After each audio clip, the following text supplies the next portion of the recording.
Okay, well, good morning. Welcome to the Naples Money Managers News you can use. We are triple the power today. We are the 3 Bs. We are the Bickles, Browns, and Brunos. So, I mean, you know, bees get it, right?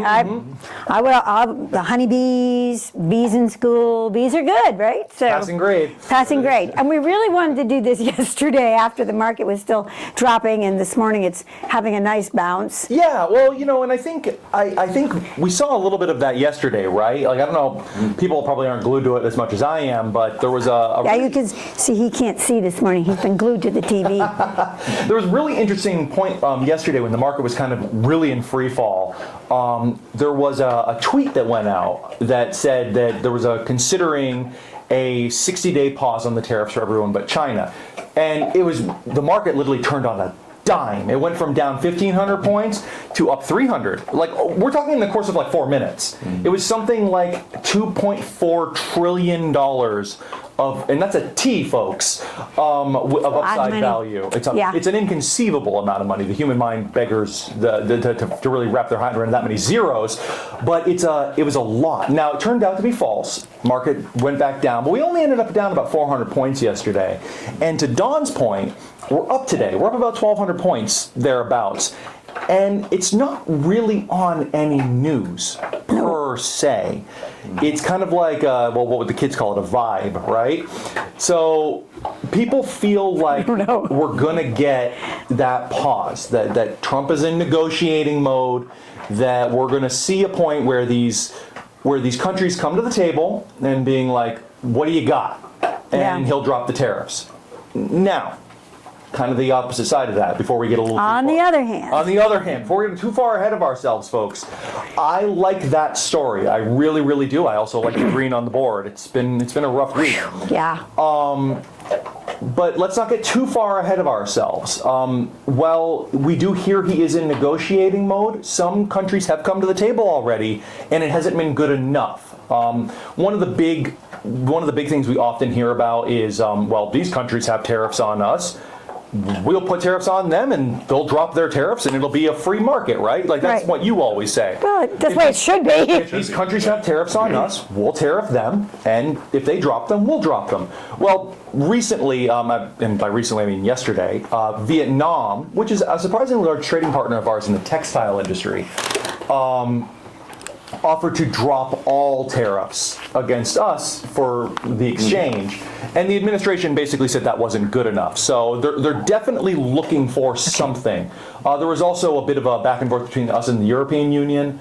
The European Union offered to drop all tariffs on industrialized goods if we would do the same. And again, it was kind of like, that's not good enough. Now I can see that because that's not all tariffs. I see. But you can see some movement there. So we'll see what that really kind of plays out. I think the general perception of that we're playing super hardball is probably what the president is aiming at. Now, no one knows unless you're on his cabinet, right? Right. I don't think they know either.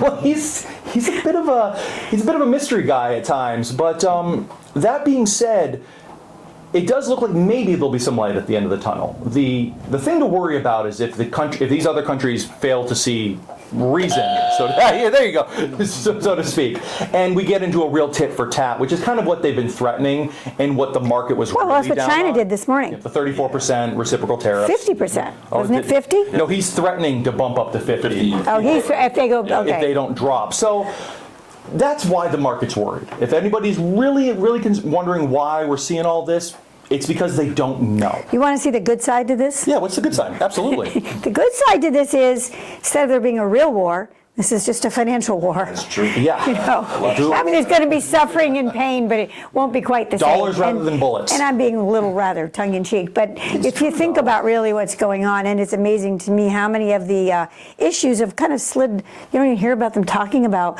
immigration much anymore. I mean, a little bit, but you know, not as much as you might think. So we're going to talk about what we're doing in our portfolios. But before we do that, I want to give Brian a chance. I was actually telling him to stop talking. That's the stop button. No, this is, it's just fun to push it. I'll put it in the middle, then anybody can push it. Easy button. Yeah, whoop. Okay, what do you think? Yeah, well, I think if you look at the markets last year, right, we're probably about, on the S&P, we're probably about 200 points, right? Close to it, yeah. Yeah. Yeah, so that's good. I mean, we're really back to last year's levels at the same time. Pretty much. I think that's a good way to put it. We've given up a Yeah. lot of the gains from last year. It did get a little worrisome, last week as we had some, It was some plumbing. slipping. It was slipping Yeah. fast. It felt there was momentum behind it. Yeah, and I mean, I think there's some stabilization, hopefully. And Sort of like when you're slipping off a roof. Absolutely. You And move faster than if you go down. don't get stopped pretty soon, you're going to fall off the edge. And it kind of felt like that a little bit. But let's talk a little bit about what Brian just said, what we gave up. I did this talk one time in front of a big group of people. It was, I forget where it was, but there was maybe 150, 300 people there. Obviously, I don't know the difference about how big the group was. But I asked the people, because it's all about communication and how you visualize things, how you hear things. I said, how many people in this room think that your principle is what you started with? Half the people put their hands up. Then I said, how many of the people think your principle is the highest amount on your last statement, or your highest statement? The other half put their hand up. So when people talk about losing money, sometimes they're talking about losing potential, like they sold a house too soon. Right. I lost $100,000 because I sold 6. No, you didn't really lose $100,000. And then other people talk about it as that in their portfolios, I've lost money. And it's really hard because it feels like you lost money. Nvidia was at $150 and I'm selling it at 97. I've lost, Even though I bought it at 17. even though I bought it at 17. Yeah. Exactly. So that's kind of what we're trying to get people to get a handle on, is perspective of where their portfolios were, where they are, where they can be. Absolutely. And kind of to that point, folks, is we're going to have some opportunities now, especially within our larger option writing portfolios, that this has presented us. First, we're going to be able to take some losses. For those who have taxable accounts, that's going to be really beneficial. We're going to bank them. We're going to bank them. That will help as the economy recovers. Any gains we make, we're going to be able to put towards those. So we're really looking at that. Now, I can just stop you a second. When we say Before we're I going get to take rolling. losses, well, just so people really understand, the losses are already there when you look at your statement value. Yes. It'll always show you a stock that's down.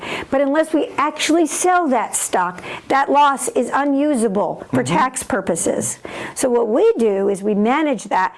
We will bank that loss, because you can carry it far into the future, and use it against gains that we now will be taking through the rest of the year. Thank you. That's actually a much better explanation, Dawn. And so Of course it is.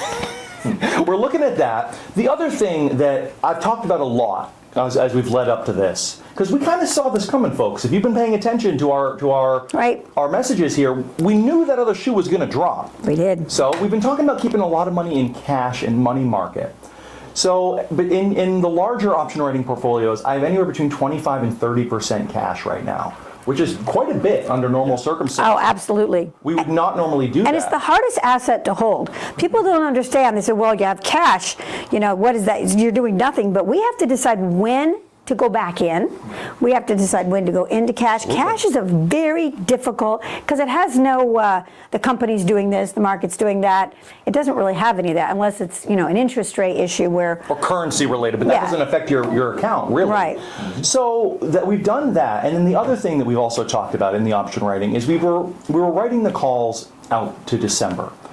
Now, with the market having pulled back as much as it has, there's going to be some real opportunities for us to buy back those existing contracts and maybe write something else to generate even more money in the account. Yeah. So as bad as all of this looks from a glance, and it is scary, folks, even for us who do this professionally, we have options.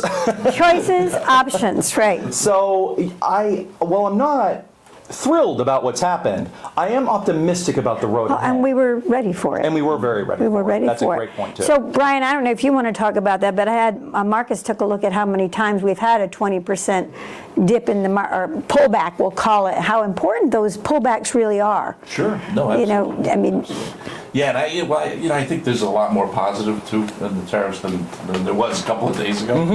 Israel. Just the fact that there's negotiating. Yes. yeah, that people are coming to the table. Yeah, which is 50 or 60 countries. It seems like so. Most of our major trading partners. So it's really the China, example that makes it a little bit more more nervous, right? Makes us a little more nervous. Well, and quite frankly, and I'm sorry to cut you off, Brian, but Yeah. as far as the China thing goes, if we end up keeping the tariffs there, I think that's probably a good move. I know we do a lot of business from China, but if we decouple with them, they're not a friendly nation, you know. So if we do want to do business with someone else who's a little bit more friendly to the United States, I don't think that's anything lost. No. Yeah, well, a lot of the problem seems to have come about where, well, we'll just build a factory to make X, Y, and Z in this country, and then there's no tariffs. But there's this long lag time between actually building the factory, getting workers educated in that factory to do the things, because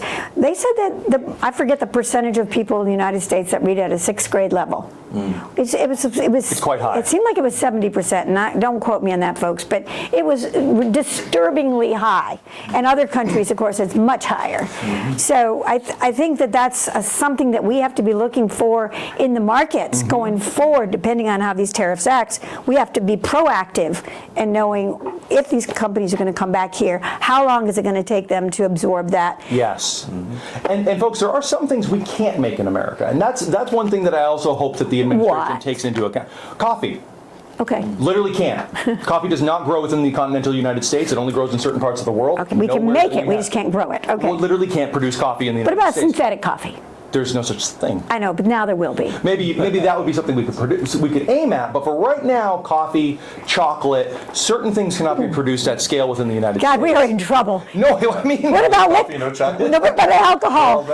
we can produce alcohol. We produce a lot of grain and corn in this country. So we're safe. but Cake? We just have to shift. We gotta have cake. Cake too. What was my one last point that I heard an economist make that I thought was really good to kind of talk about this whole thing. It's very good to bring manufacturing jobs back to the United States. Absolutely. Absolutely agree with that.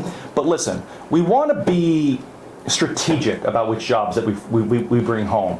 We want more Americans to be making airplanes. We don't want more Americans to be making like Wrangler jeans. That's probably something that should be exported to another country. High-paying industrial jobs are the kind of things that we want for our citizens, not lower-paying jobs for our citizens. We want our economy to be strong. So that's hopefully what we're aiming at here, folks. I know it's been a scary last couple of weeks, but hopefully we're on the road to recovery. And even if we're not, kind of in closing. Peace out. So this was Money Matters.